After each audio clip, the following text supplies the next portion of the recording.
My friend opened the door to cops accusing my 7-year-old of a $100,000 heist, but the scheme was exposed, his empire shattered, hard justice.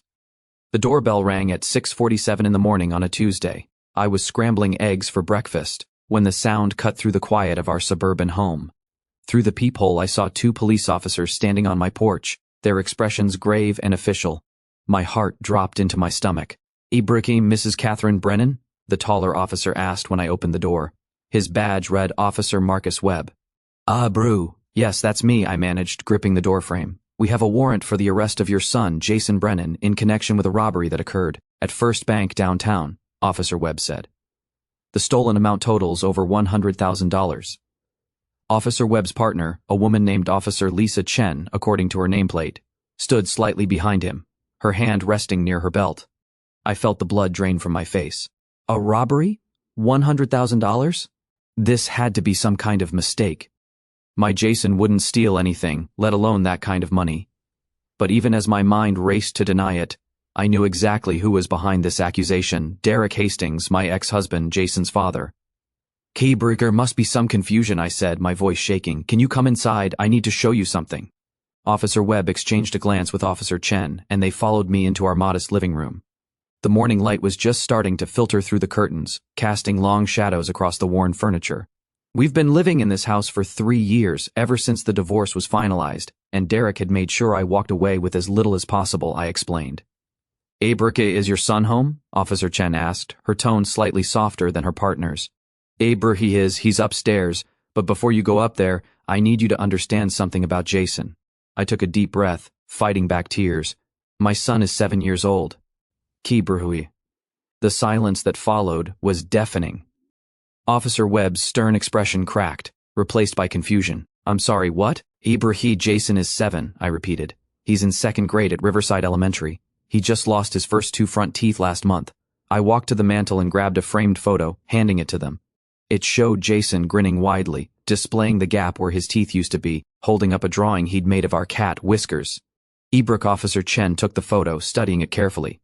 "Mrs. Brennan, the complaint we received stated that your son is 23 years old. The witness description matched an adult male, because that's what my ex-husband told you," I said, unable to keep the bitterness from my voice. "Derek has been trying to destroy me for 3 years. This is just his latest attempt." Officer Webb pulled out his phone and began scrolling through what I assumed was the case file. The complaint was filed by a Derek Hastings, who identified himself as the victim's business partner. He claimed the suspect was Jason Brennan, provided this address, and gave a detailed description of the alleged perpetrator. "Let me guess," I said, my hands trembling. "The description matches someone in their 20s, with dark hair, about 6 feet tall." "Burka, close enough," Officer Chen confirmed. 5 feet 11 inches, dark brown hair, approximately 180 pounds, with a tattoo of a compass on his right forearm. Burka, I almost laughed, but it came out as something closer to a sob. "My son weighs 52 pounds. Would you like to meet him?" "Burka." I walked to the stairs and called up. "Jason, honey, can you come down here for a minute?" "Burka, is it time for school already?" His small voice drifted down, still thick with sleep. "Burka, not yet, sweetie. Just come down, please." Jason appeared at the top of the stairs in his dinosaur pajamas, clutching his stuffed triceratops named Rex. His hair stuck up in every direction, and he rubbed his eyes as he descended the stairs slowly, one step at a time. When he saw the police officers, he stopped halfway down, his eyes going wide. "Mom?" His voice was tiny, scared. "It's okay, baby. These officers just need to see you for a second. Come here." Jason hurried down the rest of the stairs and pressed himself against my side. I put my arm around his shoulders, feeling him shake slightly. Officer Chen knelt down to his eye level, her expression softening completely. "Hi there, Jason. I'm Officer Chen. You're not in any trouble, okay? We just needed to check something." Jason nodded mutely, burying his face against my shirt. Officer Webb was already on his phone, stepping away to make a call. I could hear him speaking in low, urgent tones. When he returned, his jaw was tight. "Mrs. Brennan, I think we need to have a longer conversation. Would you be willing to come down to the station later today to file a counter-report?" "Absolutely," I said, stroking Jason's hair, trying to calm both of us down. This isn't the first time Derek has pulled something like this. He's made false CPS reports. He's called my workplace claiming I'm embezzling, and he's even tried to have my car towed by reporting it stolen, his own car. Officer Chen stood up, shaking her head. This is a serious abuse of emergency services and false reporting. The description he provided doesn't match a child in any way. That's because Derek doesn't know what Jason looks like anymore, I said, the words tasting bitter. He hasn't seen his son in over 2 years. He gave up custody voluntarily during the divorce and then spent every moment since trying to make my life hell. After the officers left, promising to follow up and suggesting I file a harassment complaint, I made Jason stay home from school. He was too shaken up, and honestly, so was I. We spent the morning on the couch watching his favorite cartoons while I held him close and tried to figure out my next move. The story of how Derek and I fell apart would take days to tell properly, but the summary was this. We'd married young when I was barely 21 and fresh out of college. Derek was 27, charming, successful, and everything I thought I wanted. His family owned Hastings Development Corporation, a mid-sized real estate company that had been steadily growing for 2 decades. For the first few years, things were good. Derek was attentive, generous, and we seemed to want the same things. Then, I got pregnant with Jason. Derek's mask started slipping almost immediately. He became controlling, monitoring my every move, questioning every dollar I spent, and slowly isolating me from my friends and family. Looking back now, I can see the warning signs that I missed during those early years, the way Derek always needed to know where I was, who I was with, what I was doing, how he'd sulk if I spent time with my college roommate Rachel or my sister Michelle. The subtle criticisms dressed up as concern. Are you sure you want to wear that? It's a little tight, don't you think? Or maybe you should skip dessert, honey. You've been talking about losing those last 5 pounds. I excused it all as him caring about me, wanting the best for me. My mother had warned me that he seemed possessive, but I dismissed her concerns as old-fashioned thinking. I was a modern woman in love, and Derek was successful and driven. Of course he'd have strong opinions. The pregnancy changed everything. I'd been so excited to tell him, planning this elaborate reveal with a tiny pair of baby shoes and a positive test wrapped in a gift box. Derek's reaction wasn't what I'd imagined. He smiled, said all the right words, but his eyes held something else. Panic, maybe, or resentment. Within weeks, he started commenting on my changing body in ways that felt cruel rather than supportive. He complained about my morning sickness disrupting his sleep, suggesting I move to the guest room so he wouldn't be disturbed. When I'd had a particularly rough day and asked him to pick up dinner on his way home, he'd snap that he wasn't my servant and I needed to learn to manage better. The isolation intensified. Derek started finding reasons why we couldn't attend family gatherings. My parents lived 3 hours away, and suddenly every weekend trip became impossible because of his work schedule. When Michelle got engaged and asked me to be her maid of honor, Derek made such a fuss about the time commitment that I almost backed out, though Michelle convinced me to stand firm on that one. Friends from college slowly drifted away as I canceled plans repeatedly. Derek always had a reason why I couldn't go to girls' night or weekend brunches. He needed me home for a client dinner, he'd planned a surprise date night, or he wasn't feeling well and needed me to take care of him. The excuses were endless and always positioned to make me feel guilty for wanting to spend time with anyone else.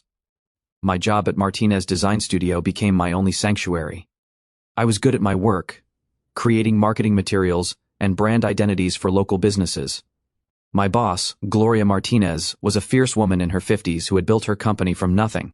She saw through Derek's charm during the few times he visited the office, though she never said anything directly until much later.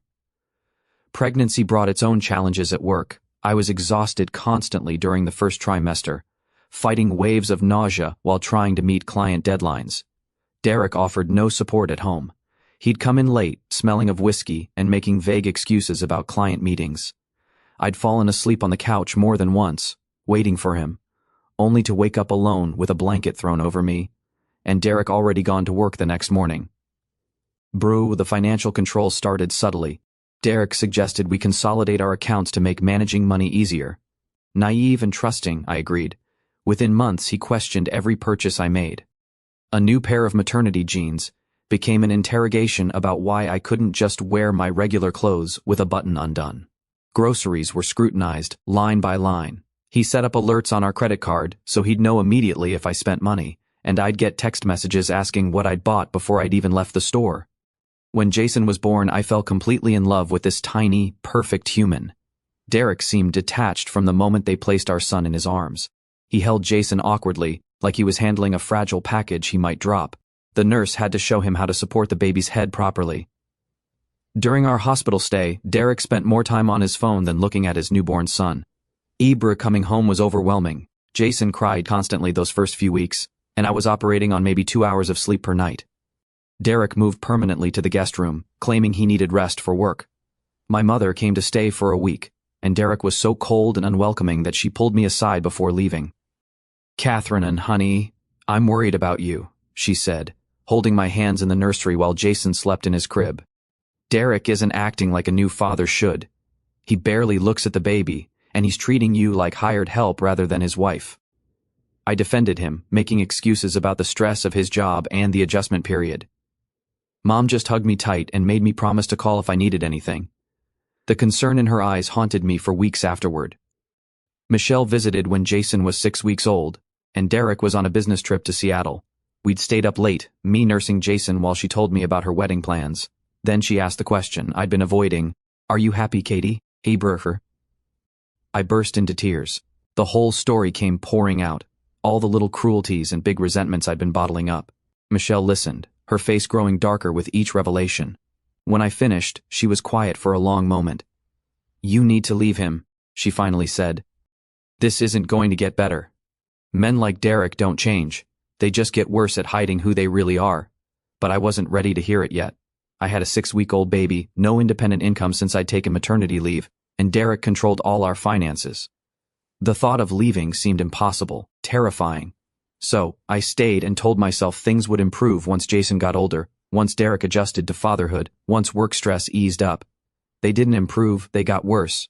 The real Derek emerged after Jason was born. He resented the attention I gave our son. He hated that I took maternity leave for my job as a graphic designer, even though we'd agreed on it beforehand. He started staying out late, coming home smelling like perfume that wasn't mine, and making excuses that became increasingly transparent.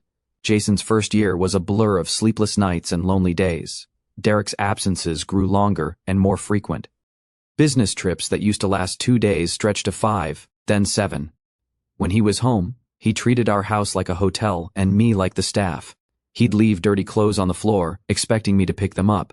He'd complain if dinner wasn't ready when he arrived, even though he never told me what time he'd be home. The affairs started around Jason's first birthday, though I didn't have proof until later. Derek became sloppy, probably intentionally. He wanted me to know he was stepping out. The perfume smell was just the beginning. Lipstick on a collar, hotel receipts in his jacket pocket, text messages that lit up his phone screen at 2 a.m. with hearts and kiss emojis. I confronted him after finding a credit card statement showing charges for expensive dinners at restaurants we'd never been to together, flowers I'd never received, and a jewelry store where I'd gotten nothing. "Maybe if you paid more attention to me instead of obsessing over the baby, I wouldn't have to look elsewhere," he'd said coldly. "You've let yourself go, Catherine. You're either covered in spit up or crying about how tired you are. What kind of wife is that?" The words cut deeper than I'd expected. I was exhausted, that was true. My body hadn't bounced back from pregnancy the way magazine covers suggested it should. I wore yoga pants and ponytails because they were practical for chasing after a toddler. But I was still me, still the woman he'd promised to love in sickness and health, for better or worse. That's when I started documenting everything. I opened a separate email account Derek didn't know about and started forwarding myself evidence, credit card statements, screenshots of text messages when he left his phone unattended, photos of lipstick stains and receipts. I didn't know what I'd do with it all, but some instinct told me I'd need proof eventually. Gloria noticed the change in me when I returned to work after maternity leave. I had arranged for Jason to attend a daycare near the office, and I cherished those hours of adult conversation and creative work. But I was distracted, anxious, jumping every time my phone buzzed in case it was Derek with some new complaint or demand. "You want to grab coffee after work?" Gloria asked one afternoon, catching me staring blankly at my computer screen. My treat. We went to a quiet cafe 2 blocks from the office. Gloria ordered us both lattes and a slice of chocolate cake to share, then fixed me with a direct stare she usually reserved for difficult clients. "Talk to me, Catherine. What's going on? And don't say nothing because I've seen nothing before and this isn't it." So I told her, not everything, but enough. The isolation, the control, Derek's obvious infidelity, the way he treated me like I was barely human. Gloria listened without interrupting, her expression growing more serious as I spoke. "I stayed in a marriage like that for 8 years, she finally said. "My ex-husband, Richard, was cut from the same cloth as your Derek, controlling, cheating, making me feel like everything was my fault. You know what I regret most? Not leaving sooner. I don't know how to leave, I admitted. He controls all the money. I haven't had access to our bank accounts in months. He gives me an allowance for groceries and essentials, and if I go over, he makes me account for every penny. Gloria reached across the table and squeezed my hand. You start by opening your own bank account. You put your paychecks in there from now on. You talk to a lawyer, just a consultation to understand your rights. And you know I've got your back here at work. Whatever you need. She broke wet. That conversation was the first domino. Within a week, I'd opened a checking account at a different bank than the one Derek used. I started depositing my paychecks there, and surprisingly, Derek didn't notice right away. He was too busy with whatever else occupied his time. The lawyer consultation came next. Patricia Wynn's office was downtown in a high-rise building that made me feel small and out of place. But Patricia herself was warm and straightforward, explaining my options in plain language without legal jargon. You have a strong case for custody, she said after reviewing the documents I brought. You're the primary caregiver.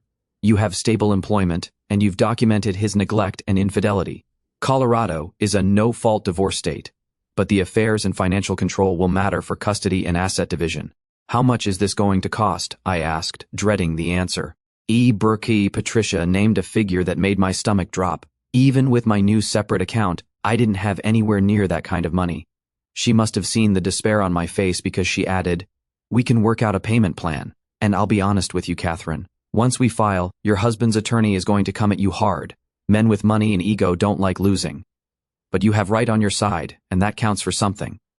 I left her office with a retainer agreement and a payment plan that would stretch my budget to breaking. But I felt lighter than I had in months. I had a plan now. I wasn't just surviving anymore, I was preparing to escape. By the time Jason turned 3, I had enough. I filed for divorce, and Derek's true colors exploded in Technicolor. He hired the most vicious attorney in the city, someone who made their reputation by grinding opposing parties into dust. They froze our joint accounts, claimed I was an unfit mother, and tried to paint me as a gold digger who'd trapped Derek with a pregnancy.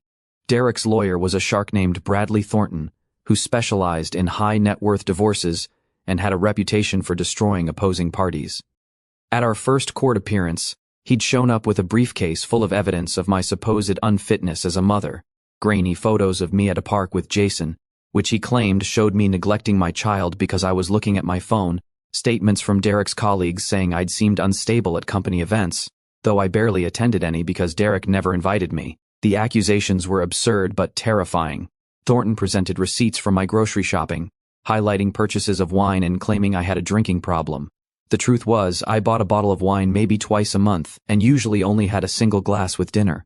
He questioned why Jason had missed 3 days of preschool in a 6-month period, suggesting I was irresponsible, conveniently ignoring that those were sick days when Jason had the flu. Patricia fought back hard, but we were outmatched financially. Every motion Thornton filed cost money to respond to. Every deposition, every hearing, every piece of paperwork drained my already limited resources. I'd maxed out my credit card paying legal fees. Gloria had given me a raise and let me take on extra freelance projects through the studio, but it still wasn't enough. The lowest point came during a particularly brutal deposition. Thornton questioned me for 6 hours straight, going through every aspect of my life with cruel precision. How many times had I yelled at Jason? What did I feed him for breakfast each day? Why had I chosen this daycare over another one? Did I spank him? Did I drink during pregnancy? Had I ever had postpartum depression? That last question hit hard because the answer was yes. After Jason was born, I'd struggled with postpartum depression for about 4 months. My doctor had prescribed medication, I'd gone to therapy, and I'd recovered. But Thornton twisted it into evidence that I was mentally unstable, unfit to care for a child. He submitted my medical records, which Patricia fought but couldn't fully suppress. Derek watched the whole deposition with this small, satisfied smile. That's when I realized the truth. He didn't actually want custody of Jason. He never had. This whole battle was about punishing me for leaving him, for having the audacity to choose myself and our son over his abuse. Jason was just a weapon to him, a way to hurt me. Michelle attended the deposition with me for moral support. Afterward, in Patricia's office, I broke down completely. The stress, the fear, the financial pressure, all of it came crashing down. I sobbed so hard I couldn't breathe. and Michelle held me while Patricia calmly handed over tissues and waited for the storm to pass. "Listen to me, Catherine," Patricia said once I'd calmed down enough to hear her. "I know this feels impossible right now, but Thornton is overplaying his hand. The judge isn't stupid. She's going to see through these tactics. We just need to hold on a little longer." "Oh, I don't have any more money," I whispered. "I've borrowed from my parents, from Michelle. I've sold everything I can sell. I don't know how to keep fighting." "Then we fight smarter instead of harder," Patricia said. "I'm going to file a motion to compel Derek to pay your legal fees." In Colorado, if there's a significant income disparity between spouses, the court can order the higher earner to cover costs. It's a long shot, but worth trying. Early, the motion was filed, and miraculously, the judge agreed to a partial award. Derek had to pay $15,000 toward my legal fees. It wasn't everything, but it gave me breathing room. More importantly, it signaled that the judge was paying attention to the power imbalance. As the custody evaluation approached, Derek made his first major mistake. The court-appointed evaluator, Dr. Sarah Chen, was known for being thorough and unbiased. She spent time with both of us separately, then with Jason, and finally did home visits to each of our residences. Derek's home visit was a disaster. He'd moved into a luxury condo downtown, all glass and steel and expensive furniture. It looked like a showroom, not a place where a child lived. There were no toys, no child-proofing, nothing that suggested Jason had ever visited, let alone lived there. When Dr. Chen asked Derek about his daily routine with Jason, he couldn't answer basic questions. What time did Jason go to bed? What were his favorite foods? Who was his pediatrician? What was the name of his best friend at preschool? Derek didn't know the answers because he'd never been involved enough to learn them. Dr. Chen's report was damning. She noted Derek showed superficial knowledge of the child's daily life and needs, and that his home was unsuitable for regular child visitation, without significant modifications. She recommended that I retain primary custody, with Derek receiving supervised visitation until he could demonstrate genuine engagement with his son. Reading that report in Patricia's office, I felt a weight lift that I'd been carrying for months. We had a real chance now. Thornton tried to discredit Dr. Chen, claiming bias, but the judge shut him down quickly. Dr. Chen had been evaluating families for 20 years and had an impeccable reputation. The custody battle was brutal.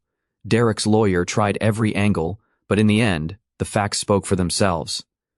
I had been Jason's primary caregiver since birth. I had documentation of Derek's affairs, his emotional abuse, and his complete lack of interest in parenting. His own parents testified that they rarely saw him interact with Jason beyond the occasional photo opportunity. The final custody hearing was in early October when Jason had just turned 4.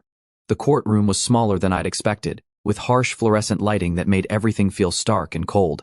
Derek sat at his table with Thornton and a junior associate, looking confident and composed in an expensive suit. I sat next to Patricia wearing my best dress, hands trembling in my lap. The judge, Honorable Margaret Fielding, was a woman in her 60s with steel gray hair and sharp eyes that seemed to miss nothing. She'd reviewed all the documents, the custody evaluation, the financial records, and the witness statements. Now, she wanted to hear directly from both parties. Derek went first. He'd clearly been coached by Thornton, speaking in measured tones about how much he loved his son and wanted to be an active part of his life. He claimed his work schedule had kept him from being as present as he'd wanted, but that he was ready to make changes to prioritize fatherhood. He talked about providing stability and opportunities, about the advantages his financial resources could offer Jason. It was a good performance, I had to admit. If I didn't know him, didn't know the truth behind the polished exterior, I might have believed him. But I'd lived with Derek long enough to recognize when he was lying. The slight tension in his jaw, the way his fingers drummed against the table, the emptiness behind his eyes when he said he loved Jason. Brewer. Then it was my turn. Patricia had prepared me, but standing there in front of Judge Fielding felt surreal. I talked about Jason's daily routine, about how I knew he hated carrots, but loved broccoli if it was roasted with a little cheese, how he needed his stuffed Triceratops Rex to fall asleep, how he had nightmares sometimes about monsters under his bed, and I'd sit with him until he felt safe again, how he was learning to write his name, and was so proud when he got all the letters in the right order. I talked about being there for every milestone, first steps, first words, first day of preschool, about staying up all night when he had croup, holding him in the steamy bathroom while he struggled to breathe because Derek had been too busy to help, about birthday parties and playdates, and teaching him to ride his tricycle in the park. My voice broke when I described what it felt like to worry constantly that I wasn't enough, that Derek's money and lawyers would convince the court to take my son away from the only stable parent he'd ever known. Patricia touched my arm gently, and I steadied myself. "Your Honor, I'm not perfect," I said finally.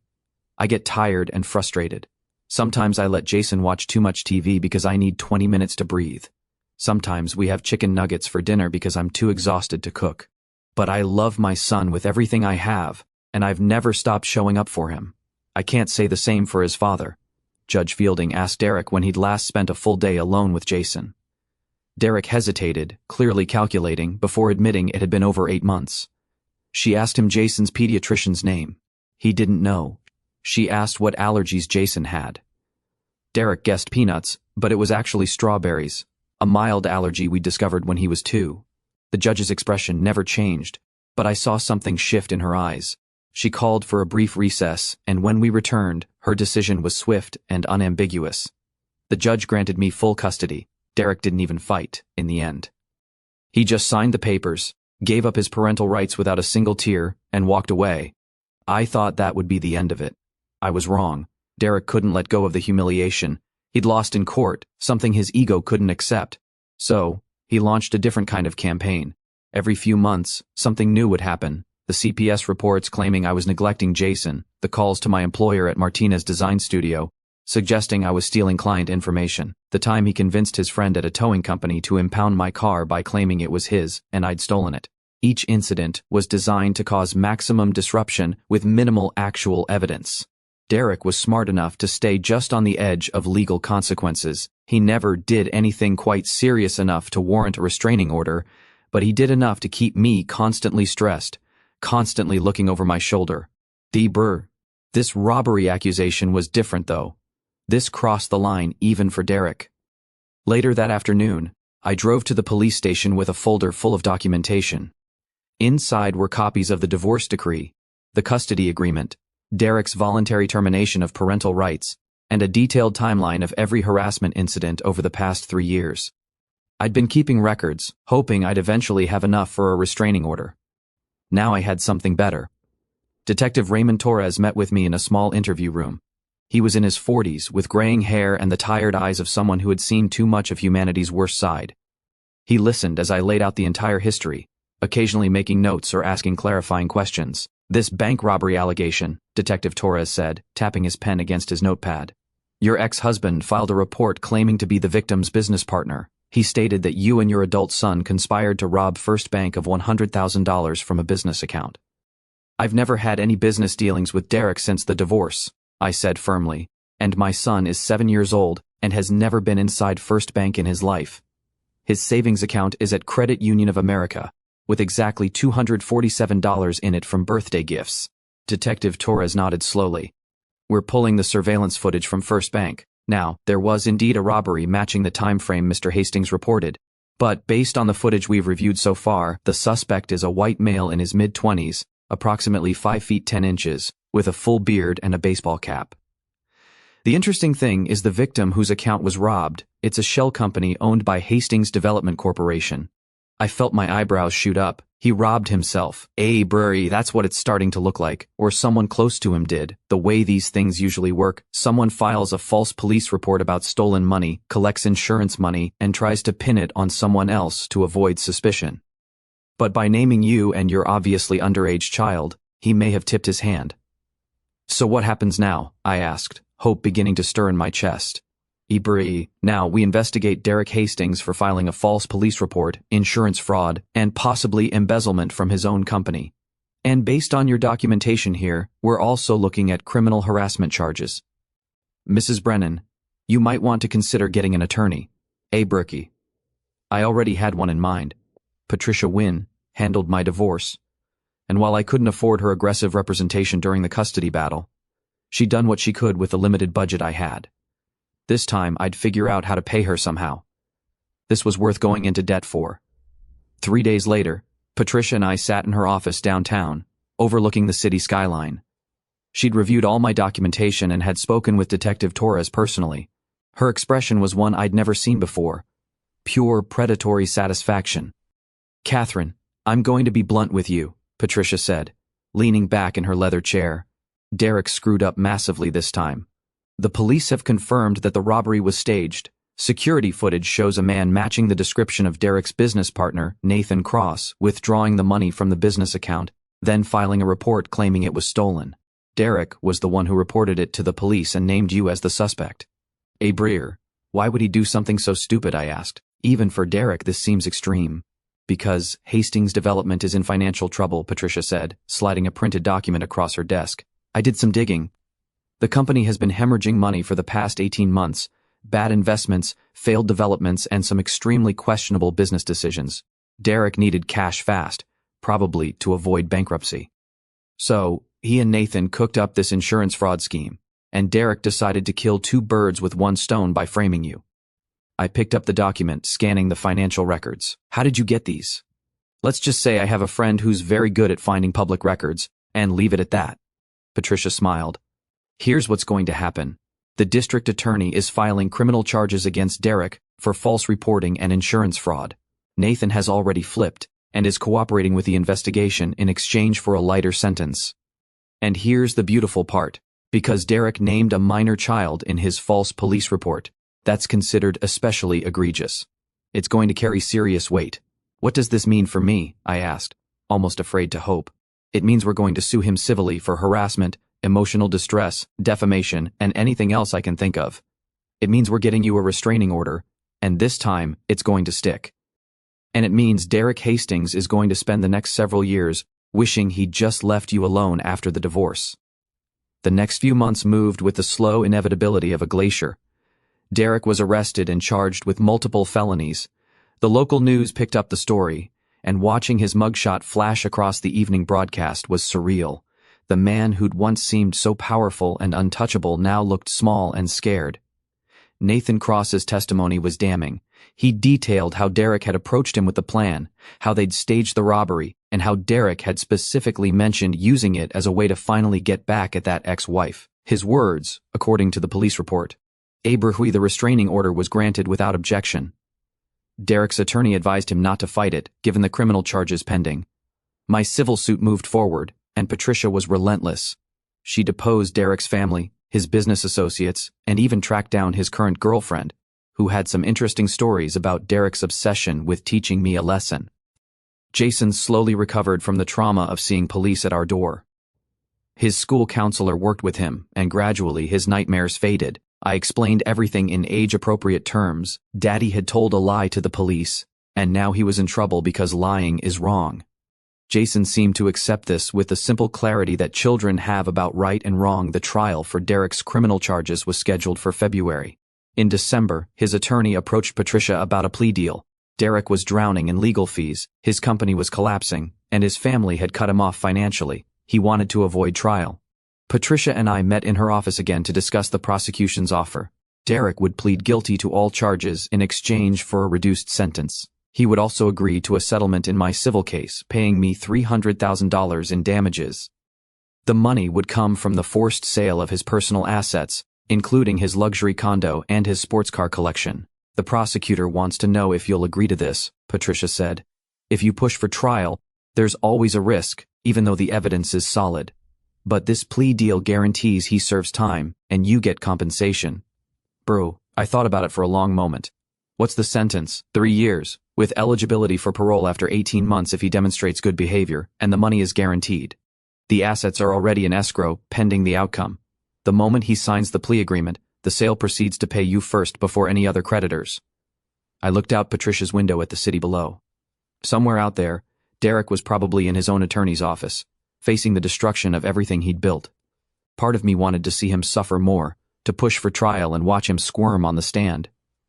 But another part of me, the part that was tired and just wanted peace for Jason and myself, saw the wisdom in ending this now. I'll take the deal, I said, on one condition. What's that? Cree. I want a written confession as part of the plea agreement. I want him to admit on record that he filed a false police report naming his 7-year-old son in a fabricated crime. I want those words in legal documents forever. Patricia's smile was fierce. I'll make it happen. 3 weeks later, I stood in the courtroom gallery as Derek entered his guilty plea. He looked terrible, having lost at least 20 pounds, his expensive suit hanging off his frame. He wouldn't look at me, keeping his eyes fixed on the judge as he answered questions in a monotone. The judge accepted the plea and asked if there was anything Derek wanted to say. His attorney whispered something to him, and Derek cleared his throat. "I want to apologize to my ex-wife, Catherine, and to my son, Jason," he said, his voice barely audible. "I let my anger and pride control me. I made horrible choices and hurt innocent people, including my own child. I take full responsibility for my actions." It was probably scripted by his attorney, but I didn't care. Hearing him say those words in open court, having them entered into the permanent record, was enough. The settlement money arrived in my account in March. $300,000 felt like an impossible amount after 3 years of struggling to make ends meet. I paid off my car, my credit cards, and the small mountain of debt Derek's harassment had caused me. I put a substantial amount into a college fund for Jason. The rest went into savings and some careful investments Patricia recommended. With financial breathing room for the first time in years, I could finally focus on rebuilding our lives instead of just surviving. Jason and I moved to a better neighborhood with excellent schools. I was able to return to freelance graphic design, something I'd always loved but hadn't had the mental space for while constantly dealing with Derek's attacks. Derek served 17 months before being paroled. By then, Jason was 8 years old and had only vague memories of his father. When Jason asked me once if Derek would ever come back into our lives, I showed him the restraining order and explained it simply. His father had to stay away from us by law, and that was to keep us safe. "I don't really remember him anyway," Jason said, shrugging with the easy acceptance of childhood. "You're enough, Mom." Those words meant more to me than any settlement check ever could. The final piece of poetic justice came from an unexpected source. Derek's parents, Richard and Margaret Hastings, reached out through Patricia, asking if they could meet with me. I was hesitant at first, remembering how they'd testified against Derek during the custody battle but had never reached out afterward. We met at a quiet coffee shop downtown. Richard and Margaret looked older than I remembered, the stress of the past year evident in the new lines on their faces. Margaret had tears in her eyes before she even sat down. Catherine, we owe you an apology," Richard said heavily. "We knew Derek had problems, but we enabled him for too long. We thought he'd grow out of his selfishness, that he'd eventually mature. Instead, he became something we're ashamed of. We want to know our grandson," Margaret added, her voice breaking. "We know we have no right to ask, and if you say no, we'll respect that. But Jason is our only grandchild, and we've missed so much of his life because of Derek's actions." I studied them both carefully. During the divorce, they'd been fair in their testimony, admitting Derek's shortcomings, even though it hurt their case. They'd never joined Derek's harassment campaign, and according to Patricia's investigation, they'd cut him off financially when they learned about the insurance fraud. "I need to think about it," I said honestly, "and I need to talk to Jason. He's old enough to have opinions about who's in his life. But I'm willing to consider it under the right circumstances." Over the following months, we took it slowly. Richard and Margaret met Jason at a family counseling session where a therapist helped facilitate the conversation. Jason was curious but cautious, asking direct questions about why they hadn't been around before. To their credit, Richard and Margaret didn't make excuses. They told Jason in age-appropriate terms that his father had made bad choices and they hadn't known how to help. They admitted they'd stayed away because they were ashamed and didn't know if they'd be welcome. They asked for a chance to be grandparents if Jason was open to it. Jason thought about it seriously, his small face scrunched in concentration. Finally, he said, "Can we play chess, Grandpa?" Richard's eyes filled with tears. "I'd love that, buddy. I'd love that." 2 years after the police showed up at my door with a warrant for my 7-year-old son's arrest, life had transformed in ways I couldn't have imagined. Jason was thriving in school, had good friends, and spent every other Saturday with his grandparents, who doted on him shamelessly. My design business was flourishing, and I'd even started dating again, though nothing serious yet. Derek remained out of our lives as required by law. I heard through Patricia that he'd moved to another state after his parole ended, trying to start over with a different name and a different career. I didn't waste energy wondering about him anymore. He'd gambled that he could hurt me one last time, and had lost spectacularly. Sometimes Jason asked questions about that morning the police came. I answered honestly but simply. His father had made a mistake and tried to blame us for something we didn't do. But the truth came out, and justice was served. Jason seemed satisfied with that explanation.